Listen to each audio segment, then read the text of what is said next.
ใจคิดน้ำเป็นห่วงอายโอ้ยทางนี้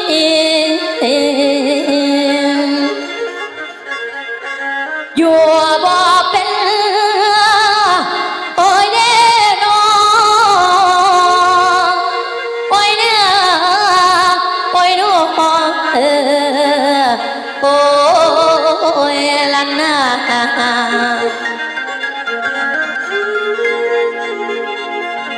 ขอบใจเด้อไอเด้อ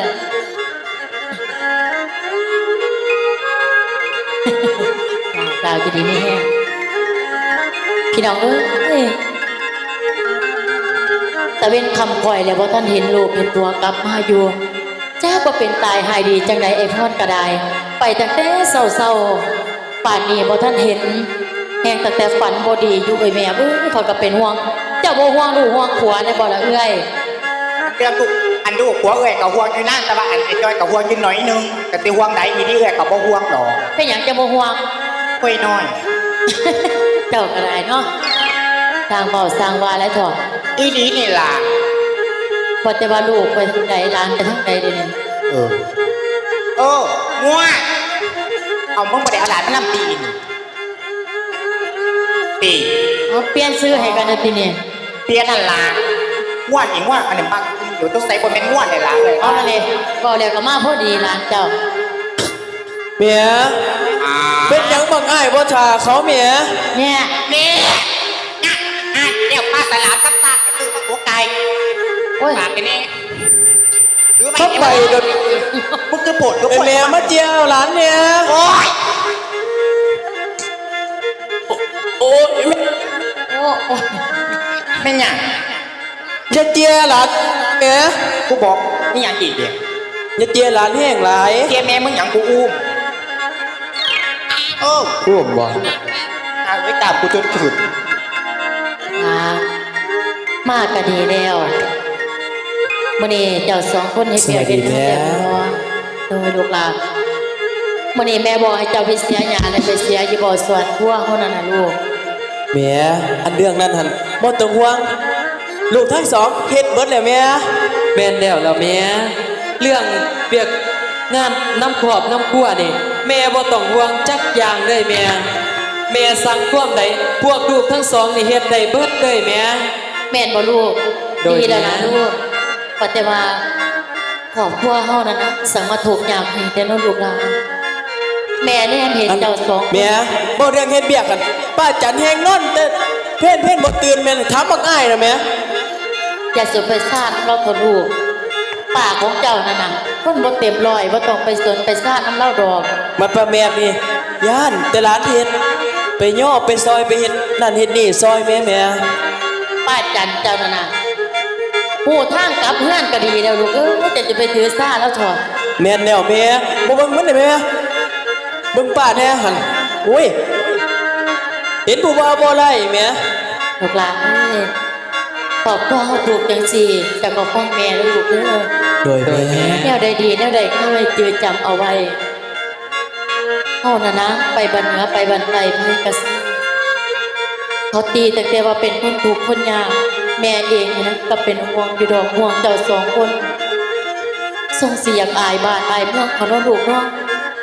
แม่ถึงครอบครัวเฮาสิทุกข์สิยากมันก็มีความสุขดีอยู่ดอกแม่ขอแต่ว่าพ่อกับแม่นี่ฮักกันแพงกันพวกลูกทั้งสองก็มีความสุขเด้อแม่แม่นแล้วแม่ลากหาเมื่อยครับลูกน้อยแม่แนบเบิ่งน้ำตาไหลลูกหลานแม่บ่ต้องคิดอย่างไรดอกแม่รักกันไว้ครับในหัวใจแม่คนคิดห่วงน้ำบ่มีแล้วแม่ละสิห่วงน้ำหยังน้ำบานน้ำซองฮ้อน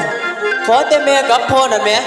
ดีกันแล้วก็ทั้งครอบครัวเฮาสุขสบายลูกก็ดีใจแล้วลูกทั้งสองก็ดีใจแล้วแม่บ่ต้องห่วงหรอก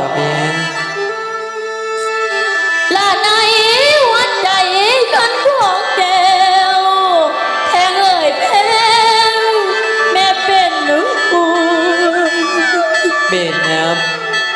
แม่บ่ต้องเป็นห่วงพวกลูกหรอกแม่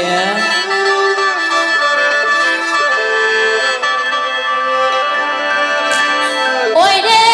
น้องเขาบ่มีคือหมู่บ้านเขาดันกันนายสั่ง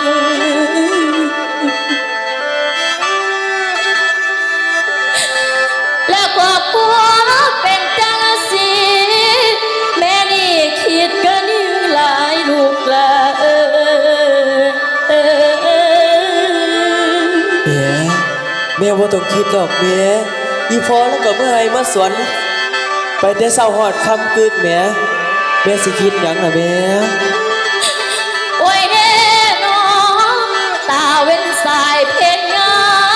ยก็บ่ทันมาเศร้าเวีย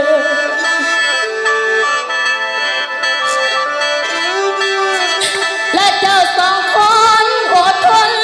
กัน นี่แน่อีห่านี่ เด้อแพ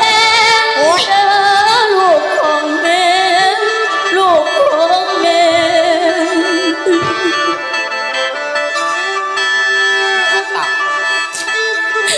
ไว้เด้น้องครอบครัวเฮามันทุกข์เย็น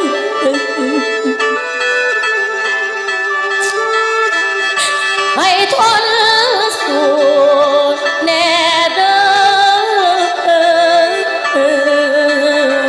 โอ้ยลูกแม่เอ้ยลูกแม่เอ้ย แม่สิเป็นอะไรก็อดอ่อนลูกเด้อ โดยแม่ แม่สิเบิ่งสิ่งให้เจ้าเอกรอ บ่เป็นหยังดอกแม่ถึงครอบครัวเฮาสิทุกข์สิยากแต่ถ้าครอบครัวเฮาอยู่พร้อมหน้าพร้อมตามันก็มีความสุขดีอยู่ดอกแม่แม่บ่ต้องคิดหยังหลายดอกแม่ โดยลูกหลานต่อไปนี้แม่สิพยายามบอกผิดดอก แต่ว่าคันสิบอกผิด แม่เองก็อดบ่ได้อดอีตรงสาเจ้าสองคนบ่ได้ลูกหลาน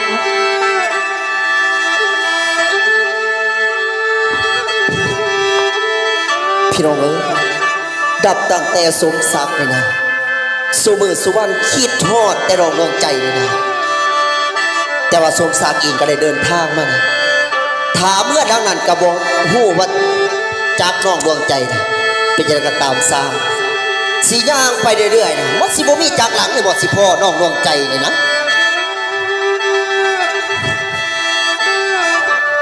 ถ้าสิพ่อคือสิแมนเนาะแม่เนาะโอ้ย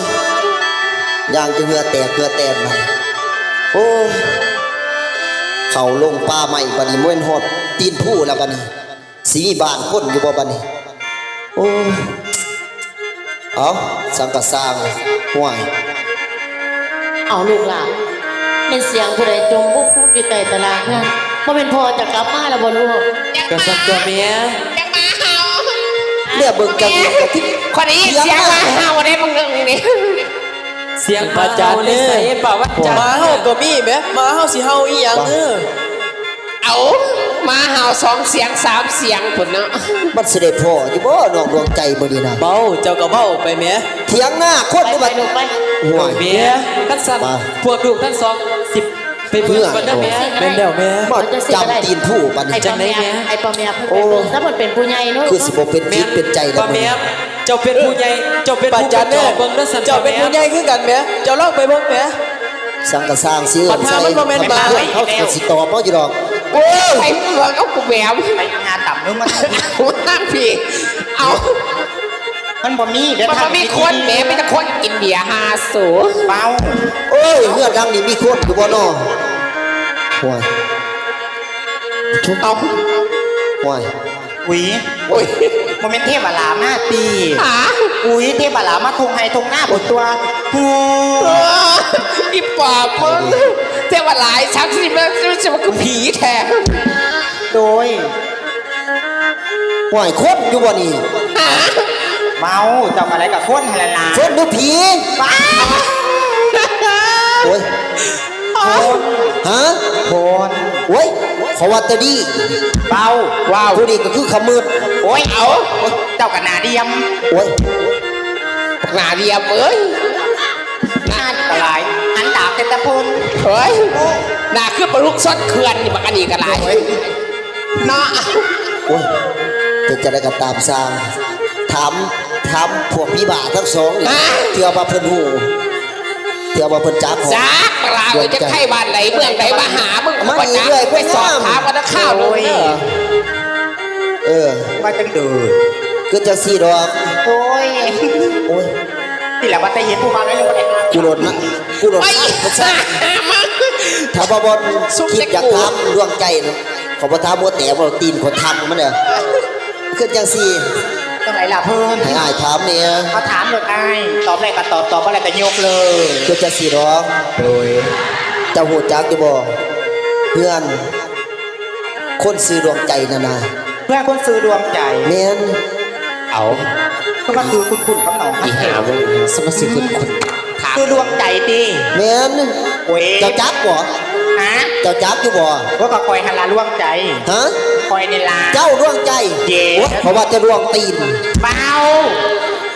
ว้าวคอยได้ซื้อสมหมายน้องดวงใจ โอ้ย อันดวงใจคอยกับพ่อหูอยู่หรอกกับเบา พ่อหู โดย เอาเงื่อนเพื่อนอยู่ใส่น่ะ ปานิลา ใส่ เนลา หันบ่ โดย โอ้ยกูว่าแต่กับโลกไก่ เอาแต่ไหน เพื่อนสะบ่น่ะ ก็เพื่อนคอยหันลา โอ้ เลยจะมาโลกเป็ดโลกไก่เด้อนี่ หันเงื่อน เจ็บ โอ้ย เป็นอย่างป่านนี่ ถ้าว่าเป็นบ้านซองเงื่อนคอยน่ะขอป้าใบเดียมหนูแหละซ้ำนี่ เจ้าสีเรียกหมู เออ โอ้เจ้าคือสีด้วยเนาะล่ะเบา ผู้ใหญ่เบิ่งสุดนี่การแต่งตัวเด้อ อ๋อ บ่เป็นกดได้ดิน เป็น นะ แม่ เศรษฐีพี่กันล้านพุ่นน่ะ แป๊บนึงก่อนนั่งว่าจะเป็นเศรษฐีสตรี เออ จะว่าใส่ไปที่ไปขอในลาดหนึ่ง ฮะ ไปขอในลาดหนึ่ง มืออื่นจังเอา เขาจะได้จะมา เอาจะสีซะโอ้ยเอาเรื่องข่าวเล่าซะ ไป โอ้ยเพื่อน นั่ง เป็นเบาก็ไผคือเบาหลวงแท้ โอ้ยตะคนมาแต่ใส่ดอกนั่งมาเป็นคนหางตามมีดตัวนั่งมาถามมาถือตัวพุ่นได้แหละ เขาถามหาก่อย มันเป็นผู้ใดล่ะป้าแมบนาคุณอยู่ว่าป้าแมบจะหูจักเพิ่นบ่ ตามดอกป้าก็บอกว่าเห็นดอก ผู้อื่นเพิ่นมาทั้งเฮือนจะละเอื้อย โอ้ยดู ใจดึงกับบ่เสือมันหลอกพวกพี่บ้านี่จักมันเบาเด่นจักเบาอีดีอีสังกะสร้างสิเสียงเบิ่งเถื่อว่ามันแม่นเงื่อนน้องดวงใจอีดีสาธุว่าสั่นทอดอีแม่ ว้า เอ้ย ไปเห็นเขาจังตัดอีหาตับมึงไปดังถักลูกพูน โอ้ย มาผีละเอาเปิดมาต้องเลือดต้องตาผีก็ดอกมากินน้ำ ใช่เงื่อน นี่ลา มาส่งสิย่างดอกเอื้อยก็ได้มาเชิญเพิ่นขึ้นมาทั้งเฮือนคือเบาโดดเบาน้ำ จะ จะ ดี ดี ก่อนละเมา เอายางไปก่อน อันยังก็ มาโหกตายแท้โอ้ยตายมีแต่น้ำแก้วบัดนี้โคตรเสียเลย มุ่นนางด้วยขะหน่อย โอ้คอยชีวิตอยู่ว่าล่ะนี่ โก้มโก้ม ว่าตำมันหายมาดีแท้ ก้ม โอ้ยโอ้ยโอ้ยโอ้ยพูดโอ้ย ไม่หยัง ตำเถียงเจ้าตี้ดิ หาต่ำไปนะมาขอเถียงเอาเพื่อนเอาบอลไหน ปา นะ พังมึงเลย ไอ้นี่มันมาถามหาก่อ ใส่ ย ละว่าดวง นี่ลา ใส่มานั่งบังไปจังซี่ก็สิเห็นแต่เทื่อ นี่ล่ะ ตามผมแต่ก็ โอ้ย ไม่ อัน ป้าแมบ นี้เนี่ย จะ ถ มา อด ทางพี่ป้าแมบ เอ้า โอ้ย ก็ไม่ได้ซักดาบ่เนี่ย โอ้ย เอาแม่จะหูจักเพิ่นสันติแม่ สมศักดิ์ แม่นสมศักดิ์นี่นั่น เอ้ามานั่งอยู่ข้างในเจ้าไปจังไหนมาจังไหนอยู่นี่ โอ้ย แม่ เอาไปจังสีมาจังสีดอก แม่ นำมา เจ้า หา หู ด จั ว ก งใจ บ่สบ่แม่ โอ้ย โอ้ยดุกลาถ้าเย็นๆก่อน มัน แม่ ไม่ เจ้าคุณเคยเว้าน้ำเพิ่นแม่เจ้าระวังให้ดีนะแม่ได้แม่จักเพิ่นเป็นคนดีหรือคนหาย แม่หูเพิ่นหยุดใจเย็นๆก่อนลูกเดี๋ยวนี้สมศักดิ์เจ้าก็มาหอนเงื่อนข่อยจะก็หูว่าข่อยอยู่นี่ จังสีดอกเราละเอ้ยทุกสิ่งทุกอย่างอ้ายก็นำหาเจ้าสู่มือสู่วันสู่ปีสู่เดือนสันตัวจึงได้มาเห็นเจ้ามื้อนี้อ้ายก็แสนดีอกดีใจสันตัวน้องนะ อ๋อสิมานำหาข่อยเฮ็ดหยังบัดนี้ เอาบ่นำหาน้องจังไดอ้ายนี่สู่เศร้าสู่แดงกินฮอดหน้าเจ้าสู่มือกินข้าวกับบ่ลงสันตัว กินฮอดดวงใจนี่นะ ก็แม่นสันตัวน่ะ ป้าแมบเพิ่นเป็นไผเพิ่นก็จมคิดฮอดป้าแมบ สิกินฮอดจังได๋อ้าย เรื่องใจ หัวเกา เอาเด็กหน่อยทั้งสอง แม่ยับออกมานี่แม่เจ้าอย่าสิไปเว้าน้ำเพิ่นแม่ ถูกล่ะลูก ลูกข่อยตัวอ้ายสองคนนี่ ลูกเจ้า แม่น กับเป็น แม่ ทหาร บ่ต้องไปเว้าน้ำเพิ่นดอกแม่ ลานั่น ไปกับเป็นตาฮักอยู่แต่เจ้าเป็นตาสร้างแหมหมู่ในไสท่องไม่ค้ำใบกับบ่เคยเห็นผู้นี้ลุงคนนี้จักเทื่อได้ล่ะแม่ บ่หักแม่มันไอ้บุเหยียบปากมัน แม่ เป็น ห นอน มู ทั้งสอง แม่บ่เป็นหยังดอก โอ้เอามานี่บักละ พอลูกแม่จะเว้าดีๆนะพ่อลูกเจ้าบ่ต้องเจ้าบ่ได้รอคือพ่อข่อยเด้เดี๋ยวแขวตั้งเฮิกจะสิบ่ยัง เซฟบัตร แม่นั่นแหล้วพ่อลุงเบิ่งจังนึงก็จังอันคือจังโจรนี่ล่ะแม่นจักบวชจักเข้าปานนั้นมาเว้านํแม่เฮามันก็ความจริงเนาะแม่ อดเด้อสมสามเด้อมึงอดเด้อใจเด้อเย็บบ่มักแม่เขาเด้อจะสิบักละพอลูกเบาสังพอลูกมาจะสิมานี่ ว่าจังไดล่ะพ่อลุง โอ้ย บ่เดินเฮาไปจังแม่ มาพี่ แม่บ่แม่นเพิ่นสิตัวเอาพวกลูกไปขายบ่แม่ โอ้ยเพิ่นบ่ขายดอก ไปหาเพิ่นบ่เพิ่นเอิ้นไปยังบ่แม่นเพิ่นมีของกินให้บ่จัก ว่าจังไหนพ่อลุงอย่าเฝ้าเข้าไปใกล้ล่ะพ่อลุง โอ้ยเขามาใกล้ บ่เว้าอยู่นี่ก็ได้แม่เจ้าเว้าอยู่นี่คนก็ได้ยินอยู่เด้ล่ะ ๆพ พ่ อ อ ลู ลุ ก ง มามื้อนี้นะ มาหยังล่ะพ่อลุง มีแนวมาถามมาตอดพวกหลานทั้งสองสัตว์ตัวมื้อนี้ แม่นหยังล่ะแนวฝากนะพ่อลุงมันเป็นหยังล่ะพ่อลุง โอ้ยขนมเนี่ย ฮะ นุ่มเนี่ยสัตว์ ใส่ละขนมน่ะพ่อลุง แดนหาเขาสบายเจ้า พ่อลุงใส่ขนมนั่นเอามาเอา เออ แม่ โอ้ยหลาย แม่ไว้ก็เนาะแม่ นี่ก็จะสิมานี่บักละ อย่าพาพี่ค้ำใบ โอ้ยนี่ขนมข้าวต้มโอ้ยบ่อยากสัตว์ตัวพอ อ ลู ยู่ ก ใส่ล่ะพ่อลุงเอามาให้หลานกินนะดูน่ะ พอลูกป้าไว้ในรถพุ่นตัว เอาแล้วรถพ่อลุงอยู่ใส่บัดนี้น่ะ นั่นแนมไปขั้นสีขาว อยู่ใส่พ่อลุง เห็น เห็น บ่ พ่อลุงจะสามารถไปจอดไปไกลเดี๋ยวพ่อลุงจอดไปไกลไปกวางแต่พ่อลุง อ้าว สิครับเขามาจังไดเอ้า โอ้ยป้าจันจะโดนไปยังป้าจันยังพอได้ไปสันเดียวนี่เพราะว่าท่านเลยบอกมองอยู่แม่ โอ้ย ว่าจังไหนล่ะพ่อลุง ไปแน่ นั่นเห็นบ่ครับสับขาวๆนั่นจอดอยู่พุ่นดูแจรอนพุ่น มันมีแท้แม่นบ่พ่อลุง อุ้ยขนมเต็มรถสัตว์ตัว โอเคคัดสันพวกหลานทั้งสองและกับป้าสองคนนี่สิพากันไปเอาขนมสันเด้รถ ถ้าหลานจะเอาขนมแน่ เจ้าอยากขนมจะเอา เฮ้ยเจ้าก็ใจ มา ฮอดใจเย็นเถอะแม่ เจ้าใส่ ใจเย็นๆ หามาขนมาไปอยู่พี่ก็ไล่สัตว์ตัว หันเดียวป้าจันหันเดียวป้าจันเห็นบ่หันน่ะป้าวันจันทร์ตาป้าป้าเมียป้าเมียป้าวันจันทร์ไปพาหลานไปเอาขนมแน่ ไปป่าสิพาไปเอาพูดเดี๋ยวทั้งสองกับขาหดไปพ่อไปกันเด้อ ไป ไปทอน้องลาเฝ้าไปมาทางพี่มันจะหอดไปประจัน ไปโดนเขาลักเอาเบิดแล้วบักลา เดี๋ยวเอาสองคนเดี๋ยวบัดนี้เขาจะเอาขนมหัวสร้างหรือเรียนเมด โอ้ยป้า แต่ จะ เว้นก เป็ ระ น สี ยัง บ่ ไง คือสิบ่ได้ร่วมกับแม่มันดอก อุ้ยน้ำมันไปหอดรถดีๆเดี๋ยวนั่ง ตัวใจน้องลา มันไปหอดรถสันไหลแล้ว เอาว่ามันจะตัวลูกคอยไปบ่เนี่ย บ่ได้ตัวดอก มีขนมอีนี้เนาะ ก็มีแต่บ่หลายสัตว์ตัวอยากแต่คนพี่บ้ามันลักเอา ว่าแต่ว่าเดี๋ยวนี้มีจุดประสงค์แนวใดจังว่ามาหาคอยอะจงกินหอดคิดถึงจังว่าเพิ่นมีลูกมีเมียสมอไอ้สงสาร คิดจะสิดอกรวมใจเอ้ยตั้งแต่อายเห็นเจ้าตั้งแต่พุทธใจคิดน้ำขนมอ่ำซะเด้คิดบ่เศร้ากันสู่มือ แต่ว่ากินหอดคอยไปเพื่อนเนี่ย มานั่ง ก็พอเรากินห ข อ อย ด คือ คอ ว่าย เถิงแต่ว่ามันนี่พวกบ่เคยลงสาวเลยโอ้ย ก็ดีเด้นะ สงสารเจ้าสิมากินหอดคอยจังได้ลูกก็มีผัวก็มี ดอกดาถึงว่าเจ้ามีลูกมีผัวทั้งอากาบวาขอแต่ว่าดวงใจขนักอายสิยอมให้ผู้สุเนวสันตัว เจ้าสิอยู่พื้นไปเสาอยู่คิดทุกข์คิดยากเลยเสื้อกระขาดขาดเพื่อนกับโบเมนเพื่อนซ้ำกับตูบไก่เขาว่า อุ้ยอย่าสิเว่าหลายกว่าอยากอายเจ้า ก็จะสีดอกดวงใจเอ้ยข้าพเจ้าตกลงปลงใจหักอายทุกสิ่งทุกอย่างอายสิบอกให้เจ้าทุกสิ่งทุกอย่างเลย แสดงว่าตอนนี้ไอ้ก็ยังโสดอยู่เพราะท่านมีลูกมีเมียเนาะ อายบอกท่านไม่ดูไม่เมียหรอกทาดวงใจเสน่ห์มาเป็นเมียให้ ไอ้สงสาร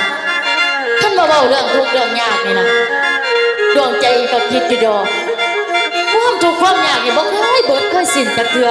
อยู่กันมากับไอ้พรไส้นี่เป็นเวลา10 กว่าปีแล้ว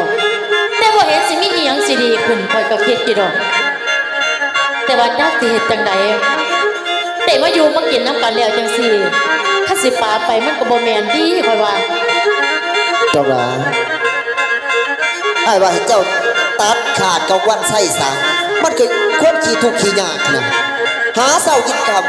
ำเพราะว่ามันพาเจ้ากินข้าวจำตายแต่ประแดกเนี่ยสู้เศร้าสู้เว้นนะ บอกไป ถ้าไปอยู่กับนายนะเจ้าอยากกินอย่างนับแต่หมูกระทะสิ้นลาบบอก เวลาเป็นความคิดที่ดีด้วยเอาโดดนะเอาโดดเอาโดดเอา ว่าจะได้ร่วมใจ เอาโดดบ้างก้อนเอื่อยนี่นั่ง เอาบัดไอ้พ่อนั่นเด้ ไปยามมันตกอยู่กับมันกินกับปลาแหลกประเดี๋ยวพาไปกินอะไรยังบอกฮะหมูกระทะ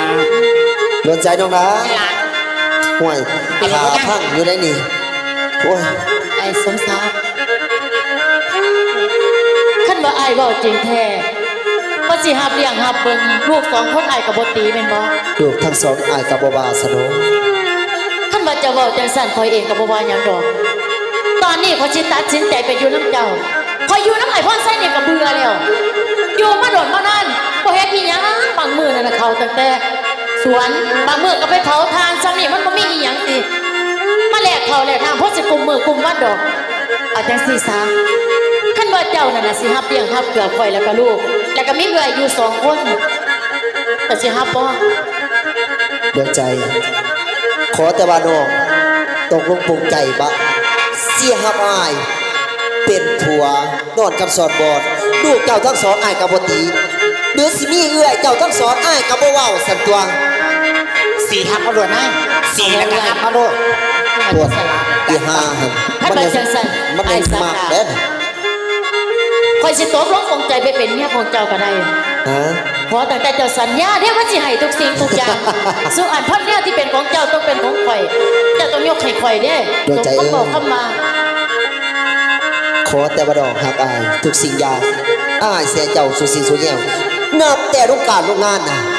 ซอยแหวนเงินทองรถตั้งเจ้าอย่างไรขั้นไหนอายเสียหายทุกสิ่งสุแยวสันตัวน้องละ ท่านบ่อายเว้าจังซั่นน่ะน้องสิขอเว้ากับลูกซะก่อนเด้อมีหยังก็สิค่อยเว้าค่อยจับแต่ว่าจังไดดวงใจนี่น่ะก็ไปนำเจ้าอยู่แล้วล่ะมื้อนี้ ดวงใจตกลงในว่าสิไปน้ำอาย เนี่ยตกลงตัว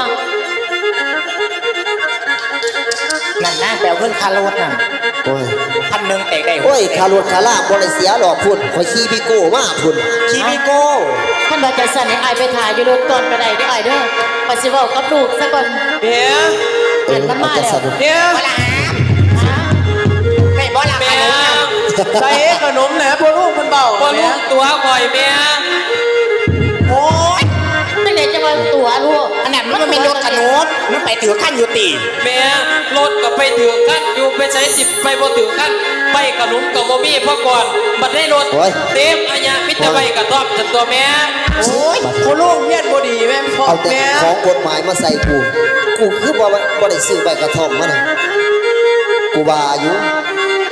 ฮะ หามั้ย เอา พอลุงเจ้าสิเว้าจังไดกับพวกข่อยบัดนี้ฮะเจ้าตัวข่อยฉันได้เดียวนี้ พอรู้บ่ได้ตัวเจ้าสันตัวลูกหลา เดี๋ยวจังไหนผู้ลูกร้านทั้งสองไปเบิ่งอยู่รถคือบ่เห็นนะ เออ ผู้ลูกน่ะเว้าดีๆนะ อ้าว ร้านตัวเล็กๆเล็กน้อยแม่ นี่พอรู้บ่ได้ตัวพวกเจ้าสันตัว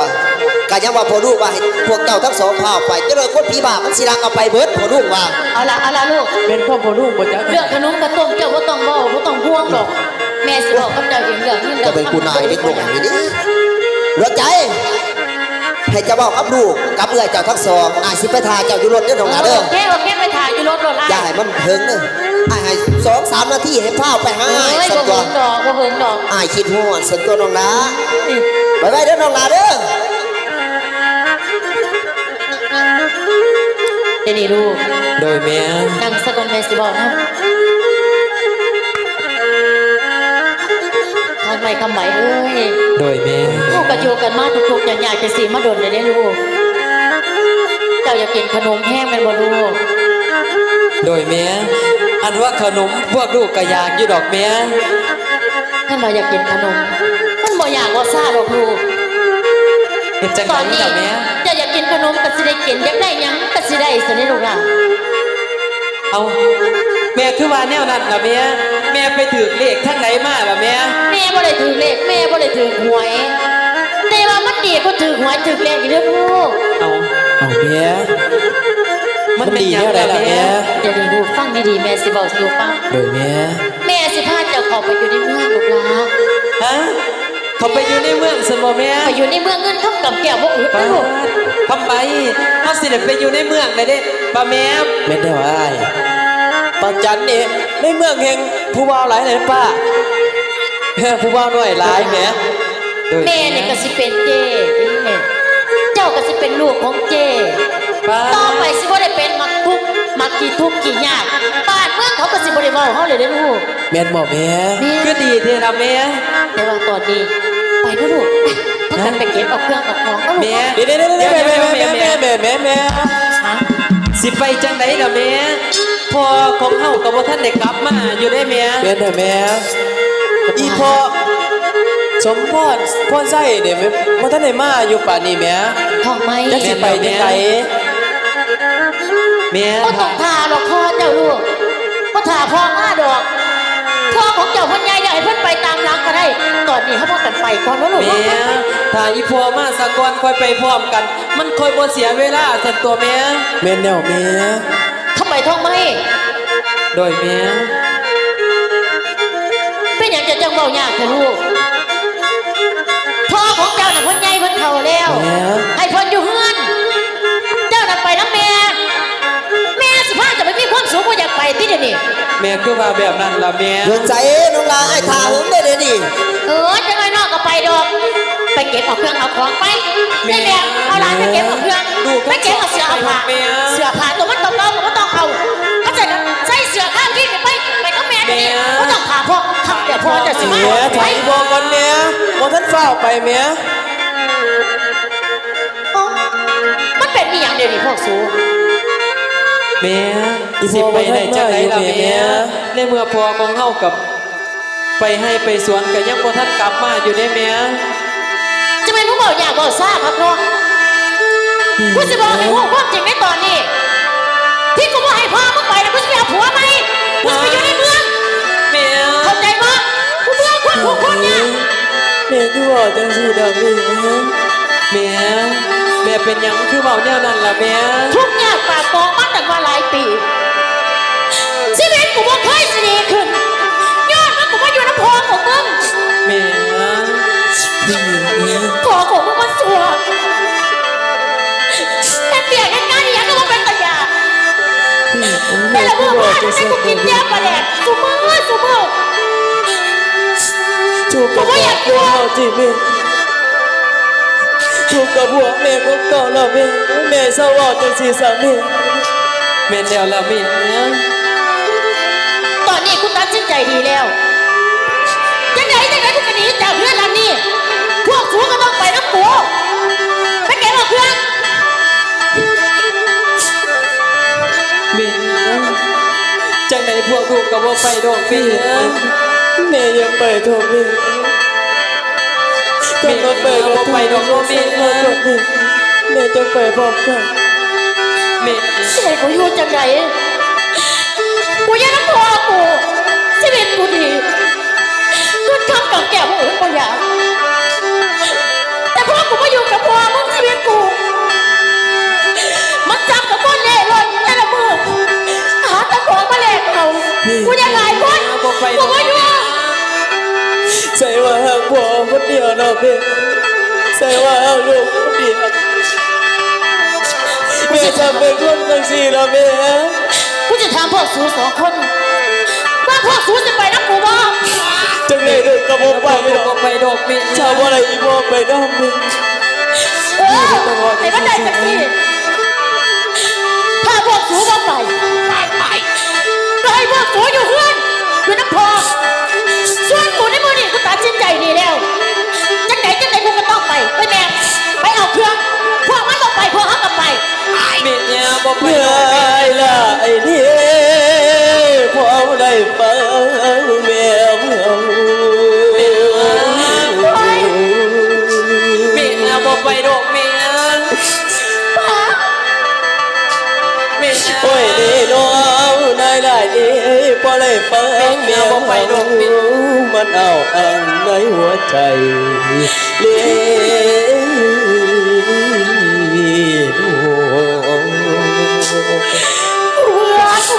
ง ใจจืดใจดำปานนี้นะแม่ แม่บ่ไปบ่ไรดอก แม่แม่บ่ไปดอกเนาะ ผม แม่ ดูทั้งสองสิอยู่จังไดนะแม่โอ้ยเด้น้องพอได้ฟังนกคำจากว่าแม่ดีสิใคร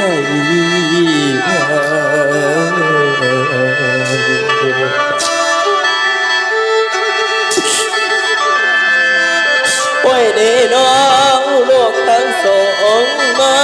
อ่อนอ่อนมาหน้าแก้วแม่นิ่มเอ้ยอย่าไก่หางอย่าไก่หาง เอามาพี่เอ้ยแม่ ป้าเมียบ่ไปดอกป้าเมีย แม่ก็สิไปบ่ไป พวกสูอยู่เฮือน โอ้ยเด้